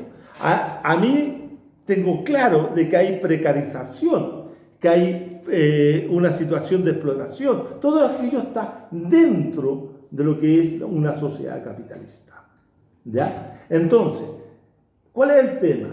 Si nosotros volvemos, y por eso yo decía esto de la decisión política, si nosotros volvemos a una nueva decisión política de cambiar la matriz productiva de la sociedad, ¿por cuál la vamos a cambiar?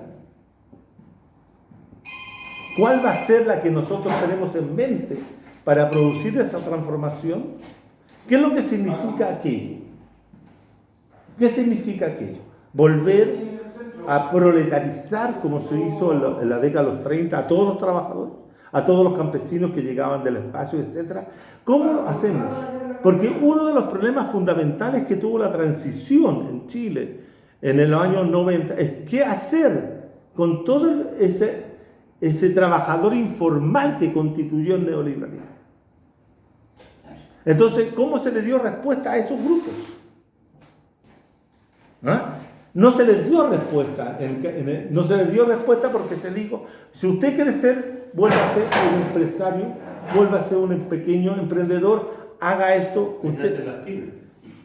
Bueno, los grandes proveedores de las pymes fue la concertación, porque esa era una forma de crear un empresariado popular.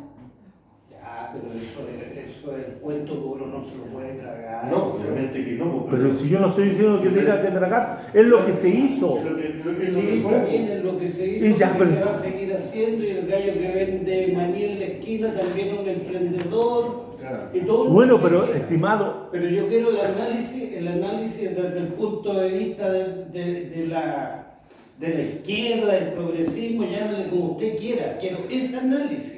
No quiero el análisis capitalista neoliberal, a ver, porque eso lo conocemos. es que yo creo que ese es el problema, que no lo conocen. Pero si todo... Discúlpame, pero el problema de la izquierda es justamente que no conoce la realidad de la sociedad chilena y por eso comete los errores que comete, pues, estimado. Por eso, porque no se han dado cuenta cuáles han sido las transformaciones que se han operado en los sujetos, en la mentalidad de los sujetos. No en las condiciones materiales, en la mentalidad del sujeto. Entonces, claro, yo le puedo hacer el análisis. Eso, desde el punto de vista de la izquierda, es lo peor que puede existir para un sujeto, esa condición de autoexplotación. Pero ahora vaya a decirle a usted a ese sujeto que deje esa autoexplotación y pase a ser asalariado y dependiente. Ese es el punto. Aunque sea Eso no es emancipado. Por ejemplo, mira, lo que tú estás planteando, hay un tema que el mundo laboral, Sí. los trabajadores y específicamente los marxistas, nunca consideraron los elementos tecnológicos que el capitalismo está desarrollando para anular al trabajador en un momento dado, como el que está sucediendo hoy día con la plena automatización. O la La robotización. robotización, todo eso. Ese problema, si tú vas a un sindicato y se lo planteas a los trabajadores, y los tipos te dicen que no tienen ni idea y no saben ni de qué se trata. Pero mira, es re sencillo. Los cajeros de los bancos en Chile eran 250.000, hoy día son 25.000. Los estibadores en los puertos eran alrededor de 60.000, hoy día son 4.000. ¿Y qué lo reemplazó? Un sistema de automatización y robótica. Y eso lo vamos sumando en el área de la educación. En el área de la educación, la gran práctica se hizo bajo la pandemia. ¿Sí? Y ahí están ya ellos analizando los resultados para decir si en 5 años más podemos liquidar a los profesores porque tenemos un sistema que va a dar clases online directamente a la casa a los niños. ¿Entiendes? Eso nos cuesta realmente entenderlo y todavía estamos clavados en el tema de la clase trabajadora. No estamos superando la etapa de cómo viene el sistema capitalista a explotar a futuro y cuál va a ser el ingreso mínimo que vamos a recibir los trabajadores, bajo qué concepto. Y yo puedo decirle, claro, va a existir el impuesto a la robótica. ¿Por qué va a existir un impuesto a la robótica? Para poder pagar un sueldo a los trabajadores que estamos cesantes porque ya no podemos producir porque la máquina está produciendo lo que nosotros hacíamos. Y eso está a todo nivel. Porque si yo, por ejemplo, me preguntan de la construcción de la década del 70 y ahora de la construcción de la década del 2022, el 70% de esa construcción es automatizada hoy día. ¿Sí? El 70%. Antiguamente una obra se hacía con 200 viejos, hoy día se hace con 20 viejos. Un edificio de esos de 20, 30 pisos se hace con 20 viejos. O sea, eso es lo que tenemos que discutir en el futuro. Esas son las transformaciones. Más allá del Sí. salario, más allá de todo lo Es demás. lo que usted dice son las transformaciones que se están operando hoy Están día. ya, Hoy día se están operando y están generando consecuencias sociales y consecuencias políticas. Profunda, y es la que tiene la Están que generando. tiene todo este desarrollismo de, Ahora. de la mini pyme, del colero y de todo eso. Ahora, el tema central, el tema central es cómo nosotros nos posicionamos esos cambios y qué ofrecemos como alternativa. Porque las transformaciones tecnológicas y su impacto sobre los individuos, sobre los trabajadores, sobre las personas, ha sido un tema permanente en la historia del movimiento obrero. Pues recordemos el movimiento anti-máquina que salió a destruir las máquinas porque pensando que era el problema. Pero no era ese problema, sino cómo hacemos que la sociedad y los sujetos que la integran comiencen a aceptar ese tipo de desarrollo. ¿Queremos ese tipo de desarrollo para nuestra sociedad o no lo queremos? ¿Los queremos erradicar la robotización, la automatización y todo lo demás? O queremos cambiar el mejoramiento del sistema de vida de cada una de las personas. Bueno, queremos cambiar es que ese es el punto. ¿Queremos cambiar el capitalismo, sí o no? Bueno, entonces... Si yo voy a... O sea, espérate, que ya está. Espera. Yo les voy a recomendar algo. Yo creo que tú lo has leído al chino japonés, al filósofo, el Byung Chul. Sí. Está clarito, ¿no? Él está muy claro. Él está muy claro, se lo recomiendo.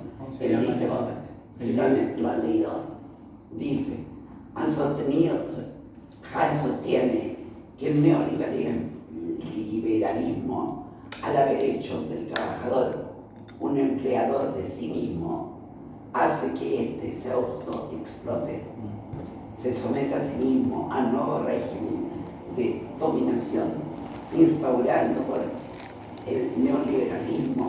Por ello dice, comillas, cada uno es amo y esclavo de su persona. Se los recomiendo. Es súper bueno. Oye, mira, en función de... Disculpe, profe. Del tiempo. No, estamos pasados, era hasta las 9. Estamos, si quieren cerrar acá. Mira, yo creo que esto da para muchos temas. Yo creo de que aquí hay temas que quedan abiertos, ¿ya? Y hay un tema que se planteó ahí, y yo medianamente creo que lo conversaba contigo con alguna gente, y yo te pediría, en función de los elementos que se están manejando, yo creo que en la sociedad chilena en particular, yo creo de que no nos damos cuenta, pero efectivamente sí se está viviendo una revolución.